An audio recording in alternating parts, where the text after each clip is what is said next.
पत्थर के उस ठंडे और काई लगे दरवाजे के भीतर का सन्नाटा अब चीखों में बदल चुका था। वीर के सामने उसकी प्रिय राजकुमारी चंद्रिका बेड़ियों में जकड़ी हुई थी। उसकी आंखों से गिरते आंसू वीर के कलेजे को छलनी कर रहे थे। अंधेरे के पीछे से महाराज विक्रम सिंह की अट्टहास गूंजी, वीर, तुमने सोचा था कि तुम इन तुच्छ परीक्षाओं को पास करके मेरी बेटी का हाथ थाम लोगे? स्वर्णपुर का रक्त इतना सस्ता नहीं है।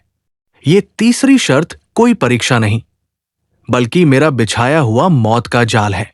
अब चुनो, या तो मेरी दास्ता स्वीकार करो और अपनी पूरी जिंदगी मेरे चरणों में एक गुलाम की तरह बिताओ, या फिर इसी पल अपनी आंखों के सामने चंद्रिका को मरते हुए देखो।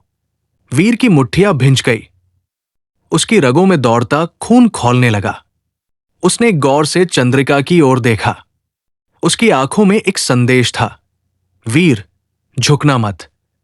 वीर ने अपनी आंखें बंद की और ठंडे दिमाग से सोचा, ये पत्थर का द्वार सत्य की परीक्षा के लिए जाना जाता था। उसे याद आया कि जब उसने प्रवेश किया था तो ये एक जादुई द्वार था। क्या ये दृश्य भी कोई मायाजाल है, या राजा सच में इतना गिर सकता है? अचानक वीर को प्राणपुष्प की वह महक याद आई जो उसकी पोटली में थी। उसने पुष्प की एक पत्ती निकाली और उसे अपनी हथेली पर रगड़ा। जैसे ही दिव्य पुष्प का अंश उसकी आंखों से लगा, कमरे का दृश्य धुंधलाने लगा। वीर ने देखा कि बेड़ियों में जकड़ी हुई स्त्री चंद्रिका नहीं, बल्कि एक मायावी पुतली थी। असली चंद्रिका कहीं और थी। महाराज, वीर की आवाज पूरे कक्ष में बिजली की तरह गूंजी, आपका छल पकड़ा गया। ये पत्थर का द्वार झूठ को बर्दाश्त नहीं करता और आप यहां झूठ का महल खड़ा करने की कोशिश कर रहे हैं। जैसे ही वीर ने यह कहा, कमरा ताश के पत्तों की तरह ढह गया। वीर अब एक विशाल गोलाकार मैदान में खड़ा था। यह स्वर्णपुर के महल का गुप्त अखाड़ा था। ऊपर गैलरी में महाराज विक्रम सिंह और उनके सशस्त्र सैनिक खड़े थे।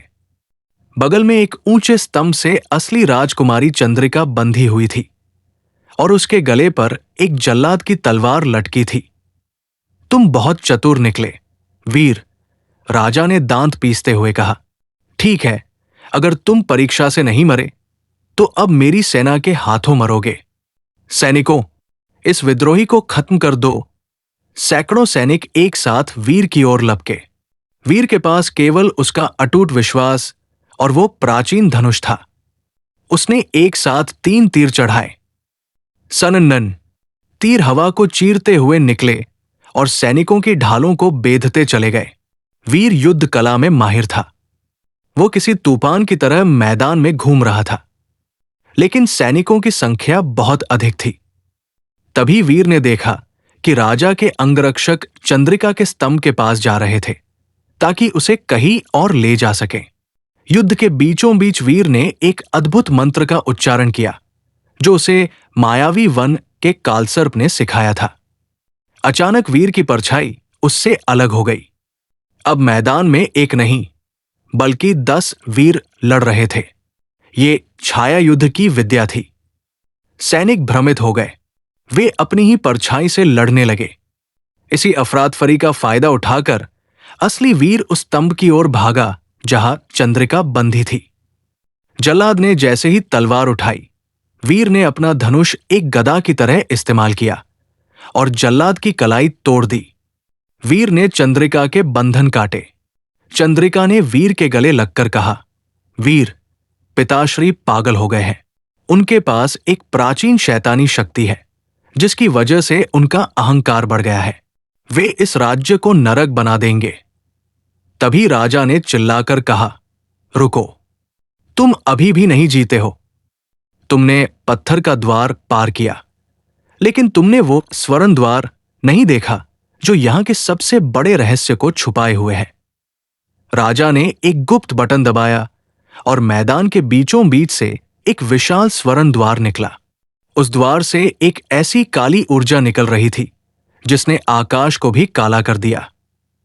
इस द्वार के भीतर स्वर्णपुर के पूर्वजों की कैद की गई आत्माएं हैं। वीर, अगर तुम सच में शूरवीर हो तो इन भूखी आत्माओं का सामना करो। द्वार खुला और हजारों काली परछाइयां, जिनके हाथ में आग की तलवारें थी, बाहर निकलने लगी। ये आत्माएं किसी के वश में नहीं थी। वे सैनिकों, राजा और वीर सब पर हमला करने लगी। पूरे महल में हाहाकार मच गया। जब सब कुछ खत्म होता दिख रहा था, तभी एक बूढ़ा आदमी, जो महल का दरबान था, सामने आया। उसने अपना भेष बदला और वो कोई और नहीं बल्कि वही कालसर्प था जो मनुष्य के रूप में आया था। वीर, कालसर्प ने कहा, इन आत्माओं को केवल वही शांत कर सकता है जिसका हृदय पूरी तरह शुद्ध हो और जिसने प्रेम के लिए अपनी जान दांव पर लगाई हो। तुम्हें अपनी नीलमणि, जो पहले दानव से मिली थी, को इस द्वार के केंद्र में स्थापित करना होगा। लेकिन ऐसा करने पर तुम अपनी सारी जादुई शक्तियां खो दोगे। क्या तुम एक साधारण मनुष्य बनकर अपनी जान बचा पाओगे? वीर ने बिना सोचे नीलमणि निकाली। राजा चिल्लाया, नहीं, वो मणि मेरी है। राजा वीर की ओर झपटा, लेकिन वीर ने मणि को स्वर्ण द्वार के केंद्र में जड़ दिया। एक धमाका हुआ और सारी काली आत्माएं मणि के भीतर समा गई। स्वर्ण द्वार सोने की धूल बनकर बिखर गया। शक्तियां खोते ही वीर जमीन पर गिर पड़ा। वो अब एक साधारण युवक था। राजा ने तलवार उठाई और वीर की छाती पर रख दी। अब तुम एक साधारण कीड़े हो। वीर, अब तुम्हें कौन बचाएगा? तभी स्वर्णपुर की जनता, जो अब तक राजा के जुल्म सह रही थी, महल की दीवारें तोड़कर अंदर घुस आई। उनके हाथ में मशाले और कुल्हाड़ियां थी। महाराज, अब बस, एक किसान चिल्लाया। वीर ने हमें दानवों से बचाया, हमें जीवनदायिनी बूटी दी और आज हमारी पूर्वजों की आत्माओं को मुक्ति दी। वो हमारा राजा है, आप नहीं। राजा का चेहरा पीला पड़ गया। लेकिन कहानी में अभी एक और भयानक मोड़ बाकी था। जैसे ही जनता आगे बढ़ी, राजा ने पागलों की तरह हंसना शुरू किया।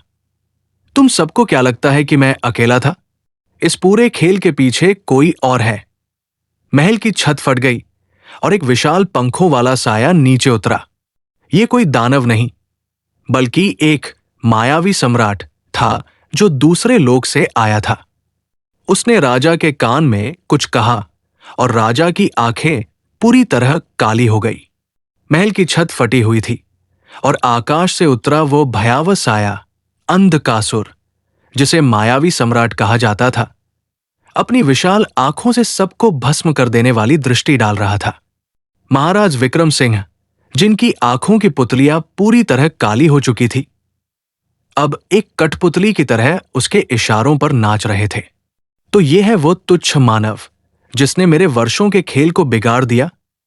अंधकासुर की आवाज ऐसी थी जैसे हजारों सूखी हड्डियां एक साथ टूट रही हों। वीर जमीन पर पड़ा हाफ रहा था। नीलमणि को स्वर्ण द्वार में अर्पित करने के बाद उसके शरीर से वो दिव्य प्रकाश जा चुका था। अब वो केवल एक साधारण युवक था जिसके घावों से खून बह रहा था। उसने अपनी तलवार उठाने की कोशिश की, लेकिन हाथ कांप रहे थे। वीर, राजकुमारी चंद्रिका दौड़कर उसके पास आई और उसे सहारा दिया। तुम्हें यहां से भागना होगा। मेरे पिता अब मेरे पिता नहीं रहे, वे इस राक्षस का मोहरा बन चुके हैं। वीर ने मुस्कुराते हुए चंद्रिका का हाथ पकड़ा। राजकुमारी, भागना उन लोगों का काम है जिन्होंने हार मान ली हो। मैं आज भी वही हूं जो एक फटे हुए वस्त्र में अंधेर वन में घुसा था। शक्ति मणियों में नहीं, संकल्प में होती है। अंधकासुर ने अपना हाथ हवा में लहराया और महल के पत्थरों को आग के गोलों में बदल दिया। अगर इस राज्य को मेरा गुलाम नहीं बनना तो ये राख बन जाएगा। आग के गोले जनता की ओर गिरने लगे। तभी एक चमत्कार हुआ। स्वर्णपुर के वे आम लोग जिन्हें राजा ने हमेशा तुच्छ समझा था, एक साथ मिल गए। उन्होंने अपनी ढालों को एक दूसरे से जोड़ लिया। भले ही वे जादुई नहीं थे, लेकिन उनकी एकता ने एक दीवार खड़ी कर दी। वीर ने देखा कि अखाड़े के एक कोने में एक प्राचीन धर्मघंट, बड़ा घंटा, रखा था। उसे याद आया कि उसके गुरु ने कहा था कि पवित्र ध्वनि से मायावी शक्तियां विचलित होती हैं। चंद्रिका, वीर ने चिल्लाकर कहा, तुम्हें उस घंटे को बजाना होगा, जबकि मैं अंधकासुर का ध्यान भटकाऊंगा। वीर बिना किसी शक्ति के सीधे अंधकासुर की ओर दौड़ा। उसने जमीन पर पड़ी एक टूटी हुई भाले की नोक उठाई। अंधकासुर उसे देखकर जोर से हंसा। एक मच्छर पहाड़ से टकराने चला है। अंधकासुर ने एक काली बिजली वीर की ओर छोड़ी। वीर ने फुर्ती से कलाबाजी खाई और महल के टूटे हुए खंभे के पीछे छुप गया। खंभा चकनाचूर हो गया, लेकिन वीर सुरक्षित था। उसने छोटे छोटे पत्थरों से अंधकासुर की आंखों पर निशाना साधना शुरू किया। उधर राजकुमारी चंद्रिका धर्मघंट की ओर बढ़ रही थी, लेकिन महाराज विक्रम सिंह, जो अब वश में थे, ने उसका रास्ता रोक लिया। कहाँ जा रही हो, पुत्री? अपने अंत की ओर। चंद्रिका ने अपने पिता की आंखों में देखा। उसे दुख हुआ, लेकिन फिर उसे अपने राज्य के मासूम बच्चों की चीखें सुनाई दी। अचानक चंद्रिका के शरीर से एक सुनहरा प्रकाश निकलने लगा। ये वो शक्ति थी जिसके बारे में राजा को भी नहीं पता था। चंद्रिका की मां एक दिव्य कुल से थी और वो रक्त आज चंद्रिका की रगों में उबाल मार रहा था। पिताश्री, मुझे क्षमा करें। चंद्रिका ने अपना हाथ हवा में उठाया और एक ऐसी अदृश्य लहर निकली जिसने महाराज को पीछे धकेल दिया। वो उड़ती हुई घंटे तक पहुंची और अपने पूरे वेग से उसे बजाया। टंग गग गग। वो ध्वनि साधारण नहीं थी। जैसे ही उसकी लहरें फैली, अंधकासुर का शरीर धुएं की तरह हिलने लगा। उसके मायावी कवच में दरारें पड़ने लगी। नहीं, ये पवित्र ध्वनि बंद करो, अंधकासुर चीखा। वीर को सही मौका मिल गया। उसने देखा कि अंधकासुर के गले में एक काला ताबीज चमक रहा था, जो उसकी शक्तियों का केंद्र था। वीर ने एक रस्सी पकड़ी जो छत से लटक रही थी और तर्जान की तरह झूलते हुए सीधे अंधकासुर के कंधे पर जा गिरा। उसने अपने दांतों से उस ताबीज की डोरी को खींच लिया। मूर्ख मानव, तू क्या कर रहा है? अंधकासुर ने वीर को अपनी मुट्ठी में दबोच लिया और उसे हवा में ही मसलने लगा। वीर की हड्डियों के चटकने की आवाज आई। दर्द असहनीय था, लेकिन वीर ने हार नहीं मानी। उसने अपनी आखिरी ताकत बटोरी और ताबीज को खींचकर तोड़ दिया। एक सफेद रोशनी का विस्फोट हुआ। अंधकासुर का शरीर हवा में बिखरने लगा, लेकिन जाते जाते उसने अपनी काली ऊर्जा का एक आखिरी वार वीर के सीने पर किया। वीर अखाड़े के फर्श पर गिर पड़ा। उसका शरीर ठंडा पड़ रहा था। तभी वे 3 द्वार जो महल के तहखाने में थे फिर से प्रकट हुए, लेकिन इस बार उनके बीच में एक चौथा द्वार बना, शून्य द्वार। महाराज विक्रम सिंह अब होश में आ चुके थे। वे दौड़कर वीर के पास पहुंचे। उनकी आंखों में पश्चाताप के आंसू थे। मैंने क्या कर दिया? मैंने अपनी बेटी का घर बसाने के चक्कर में दुनिया का सबसे बड़ा पाप कर दिया। अचानक शून्य द्वार से एक आवाज आई, वीर, तुमने 3 शर्तें पूरी की। पहली, पराक्रम, दानव। दूसरी, परोपकार, प्राण पुष्प। तीसरी, बलिदान, अपनी शक्तियां खोना। लेकिन अब एक आखिरी द्वार है, मृत्यु का द्वार। क्या तुम अपनी जान देकर स्वर्णपुर के उन हजारों लोगों की आत्माओं को वापस ला सकते हो जो इस युद्ध में मारे गए? चंद्रिका चिल्लाई, नहीं, वीर ऐसा नहीं करेगा। वो पहले ही बहुत कर चुका है। लेकिन वीर ने अपनी धुंधली होती आंखों से चंद्रिका की ओर देखा और मुस्कुराया। राजकुमारी, एक योद्धा के लिए इससे बड़ा सौभाग्य क्या होगा कि उसकी मृत्यु एक नई जिंदगी का कारण बने। वीर रेंगते हुए उस शून्य द्वार की ओर बढ़ने लगा। जैसे ही वीर ने द्वार की चौखट को छुआ, पूरा महल गायब हो गया। चंद्रिका, राजा और पूरी प्रजा एक ऐसे स्थान पर थे जहां समय रुक गया था। वीर द्वार के अंदर समा चुका था। तभी आसमान से फूलों की बारिश होने लगी, लेकिन वो खुशी का पल नहीं था। क्योंकि जैसे ही वीर अंदर गया, एक काली परछाई शून्य द्वार से बाहर निकली। वो वीर नहीं था, वो वीर का अंधेरा रूप था। तुमने सोचा कि बलिदान से सब ठीक हो जाएगा? उस अंधेरे साए ने कहा, जिसकी आवाज वीर जैसी ही थी, लेकिन उसमें नफरत भरी थी। अब मैं इस संसार पर राज करूंगा और कोई वीर मुझे रोकने के लिए नहीं बचा है। स्वर्णपुर का महल अब किसी श्मशान जैसा लग रहा था। वो शून्य द्वार जो वीर को निगल चुका था, अब एक भयानक काली आग उगल रहा था। उस आग के बीच खड़ा था कालवीर। उसका चेहरा बिल्कुल वीर जैसा था, लेकिन उसकी आंखों में करुणा की जगह क्रूरता थी और उसके शरीर से निकलने वाला काला धुआं जिस भी चीज को छूता वो राख हो जाती। वीर, ये तुम क्या कह रहे हो? राजकुमारी चंद्रिका ने कांपती आवाज में पूछा। तुम वापस आ गए, लेकिन तुम ऐसे क्यों दिख रहे हो? कालवीर ठाका मारकर हंसा। उसकी आवाज में हजारों चीखों की गूंज थी। वो कमजोर वीर मर चुका है, चंद्रिका। उसने अपनी जान दी ताकि ये कीड़े, प्रजा जीवित रह सके। लेकिन उस बलिदान के बदले शून्य ने मुझे जन्म दिया है। मैं वीर की वो दबी हुई इच्छाएं हूं जो वो कभी पूरी नहीं कर पाया। वो राजा बनना चाहता था, वो शक्ति चाहता था, और अब मैं वो सब हासिल करूंगा। कालवीर ने अपना हाथ हवा में लहराया और महल के गिरे हुए सैनिक परछाइयों की तरह फिर से खड़े होने लगे। वे अब इंसान नहीं, बल्कि छाया सैनिक थे। पूरे स्वर्णपुर पर अंधेरा छाने लगा। सूरज की रोशनी गायब हो गई और चांद ने खून जैसा लाल रंग ले लिया। महाराज विक्रम सिंह अपनी तलवार लेकर आगे बढ़े। मैंने ही इस सब की शुरुआत की थी। मेरे अहंकार ने एक महान योद्धा को खो दिया और इस राक्षस को जन्म दिया। मैं इसे खत्म करूंगा। लेकिन कालवीर ने केवल एक उंगली के इशारे से महाराज को दीवार से दे मारा। बूढ़े राजा, तुम्हारा समय समाप्त हुआ। अब यहां केवल सायों का राज होगा। चंद्रिका ने देखा कि स्थिति हाथ से निकल रही है। उसने महसूस किया कि उसके भीतर का वो सुनहरा प्रकाश जो धर्मघंट बजाते समय जागा था, अब और भी तीव्र हो रहा था। उसे समझ आया कि केवल वही इस अंधेरे को रोक सकती है। कालवीर, तुम वीर नहीं हो, चंद्रिका चिल्लाई। उसके शरीर से सूरज जैसी किरणें निकलने लगी। तुम केवल एक भ्रम हो, और भ्रम प्रकाश के सामने नहीं टिकते। इस बीच शून्य द्वार के दूसरी तरफ असली वीर एक अंतहीन अंधेरे में तैर रहा था। वहां न हवा थी, न आवाज। अचानक उसके सामने एक आकृति प्रकट हुई।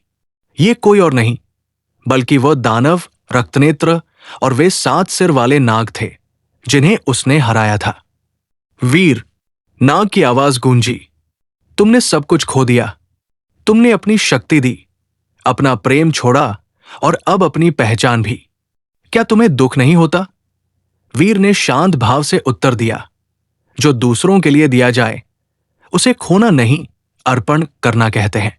मेरा शरीर यहां कैद हो सकता है, लेकिन मेरा संकल्प नहीं। तभी वीर को चंद्रिका की पुकार सुनाई दी। उसे महसूस हुआ कि उसकी आत्मा का एक हिस्सा, कालवीर, बाहर तबाही मचा रहा है। वीर को समझ आया कि कालवीर कोई दूसरा व्यक्ति नहीं, बल्कि उसके अपने मन का वो डर और क्रोध है जिसे उसने कभी स्वीकार नहीं किया था। मुझे बाहर जाना होगा, वीर ने दृढ़ता से कहा। मुझे अपने साये को खुद में समाहित करना होगा। शून्य के रक्षक ने कहा, बाहर जाने का केवल एक ही रास्ता है वीर। तुम्हें उस मौत के द्वार को अंदर से तोड़ना होगा, लेकिन इसे तोड़ने के लिए तुम्हें किसी अस्त्र की नहीं, बल्कि उस सत्य की जरूरत है जो तुमने अब तक छिपाया है। बाहर चंद्रिका और कालवीर के बीच भयानक युद्ध चल रहा था। चंद्रिका की सुनहरी शक्ति कालवीर की काली ऊर्जा से टकरा रही थी। महल की दीवारें फटने लगी थी। तुम मुझे नहीं हरा सकती, चंद्रिका। कालवीर ने अपनी काली तलवार से एक भीषण प्रहार किया। मैं तुम्हारी यादों का हिस्सा हूं। मैं वीर का वो हिस्सा हूं जो तुमसे शादी करके राज करना चाहता था। तभी शून्य द्वार अचानक धधकने लगा। उसमें से दरारें पड़ने लगी। एक जोरदार धमाका हुआ और सफेद रोशनी की एक ऐसी लहर निकली जिसने कालवीर को पीछे धकेल दिया। धुएं के बीच से एक आकृति बाहर निकली। वो वीर था, लेकिन अब वो वैसा नहीं था जैसा पहले था। उसका आधा शरीर प्रकाश की तरह चमक रहा था और आधा हिस्सा धुएं जैसा काला था। उसने प्रकाश और अंधेरे दोनों को जीत लिया था। तुम, कालवीर चिल्लाया, तुम वापस कैसे आए? मैं कहीं गया ही नहीं था। असली वीर ने अपनी आवाज में एक नई गहराई के साथ कहा, तुम मेरा ही हिस्सा हो और एक हिस्सा पूरे शरीर से बड़ा नहीं हो सकता। असली वीर और कालवीर के बीच एक ऐसा युद्ध शुरू हुआ जो शायद ही किसी ने पहले कभी देखा हो। वे दोनों हवा में लड़ रहे थे। कभी वे प्रकाश बन जाते तो कभी अंधेरा। पूरे स्वर्णपुर की जनता अपनी सांसें रोककर ये नजारा देख रही थी। वीर ने महसूस किया कि कालवीर को तलवार से नहीं मारा जा सकता। उसने अपनी तलवार फेंक दी और अपनी बाहें फैला दी। ये तुम क्या कर रहे हो? कालवीर ने तलवार वीर के सीने में घूम दी, लेकिन वीर के घाव से खून नहीं, बल्कि रोशनी निकली। मैं तुम्हें स्वीकार करता हूं। मेरा क्रोध, मेरा लालच, मेरा डर, सब मेरे भीतर आओ और शांत हो जाओ। जैसे ही वीर ने कालवीर को गले लगाया, वो काला साया वीर के शरीर में समाने लगा। कालवीर की चीखें धीरे धीरे शांत हो गई। महल में फैला अंधेरा छंट गया। सूरज फिर से निकल आया। वीर घुटनों के बल गिर पड़ा। महाराज विक्रम सिंह और चंद्रिका दौड़कर उसके पास आए। वीर का शरीर अब पारदर्शी सा लग रहा था। वीर, तुम ठीक तो हो? चंद्रिका ने रोते हुए पूछा। वीर ने धीमे से कहा, मैंने अपना साया जीत लिया चंद्रिका, लेकिन शून्य की एक शर्त और थी। जिसने भी शून्य का दरवाजा अंदर से तोड़ा है, वो अब इस नश्वर दुनिया का हिस्सा नहीं रह सकता। तभी आकाश से एक दिव्य रथ उतरने लगा। देवताओं की आवाज गूंजी, वीर, तुमने वो कर दिखाया जो कोई देवता भी नहीं कर पाए। तुमने अपने अहंकार को जीता और निस्वार्थ भाव से मृत्यु को गले लगाया। अब तुम्हारा स्थान स्वर्ग के योद्धाओं में है। महाराज विक्रम सिंह ने अपना सिर झुका लिया। मैंने एक दामाद की खोज की थी, लेकिन मुझे एक ईश्वर मिल गया। मुझे क्षमा करना वीर। लेकिन वीर ने रथ की ओर देखने के बजाय चंद्रिका की ओर देखा। मैं देवता बनकर क्या करूंगा जहां मेरा प्रेम न हो? तभी कहानी में एक ऐसा मोड़ आया जिसने देवताओं को भी चौंका दिया। शून्य द्वार से एक आखिरी आवाज आई, वीर, तुमने सातवीं और सबसे गुप्त शर्त भी पूरी कर दी। सच्चा प्रेम जो स्वर्ग को भी ठुकरा दे। स्वर्णपुर के आकाश में देवराज का दिव्य रथ खड़ा था, जिसकी चमक से पूरी प्रजा की आंखें चौंधिया रही थी। एक ओर स्वर्ग का सुख और अमरता थी, तो दूसरी ओर राजकुमारी चंद्रिका का आंसुओं से भरा चेहरा और नश्वर संसार का संघर्ष।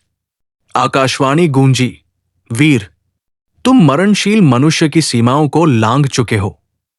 तुमने अपने भीतर के अंधकार कालवीर को स्वीकार कर उसे परास्त किया है। अब ये धरती तुम्हारे योग्य नहीं है। आओ और देवताओं के सेनापति का पद ग्रहण करो। वीर ने एक बार अपने पीछे खड़ी चंद्रिका की ओर देखा, फिर महाराज विक्रम सिंह की ओर, जिनके चेहरे से अब सारा अहंकार मिट चुका था। वीर ने अपना सिर झुकाया और शांति से कहा, हे देवगण, जो अमर है उसे वीरता की क्या आवश्यकता? वीरता तो वहां है जहां मृत्यु का भय हो और फिर भी मनुष्य धर्म पर टिका रहे। मुझे वो सुख नहीं चाहिए जो मुझे मेरे प्रेम और मेरी मिट्टी से दूर कर दे। देवताओं के दूत क्रोधित हुए, क्या तुम एक साधारण स्त्री के लिए स्वर्ग को ठुकरा रहे हो? याद रहे, यदि तुम यहां रुके तो तुम एक साधारण मनुष्य बनकर रहोगे। तुम्हें बीमारियां होंगी, तुम बूढ़े होगे और एक दिन मृत्यु को प्राप्त होगे। वीर मुस्कुराया, प्रेम में बूदा होना स्वर्ग में अकेले अमर रहने से कहीं बेहतर है। जैसे ही वीर ने ये शब्द कहे, पूरा आकाश गूंज उठा।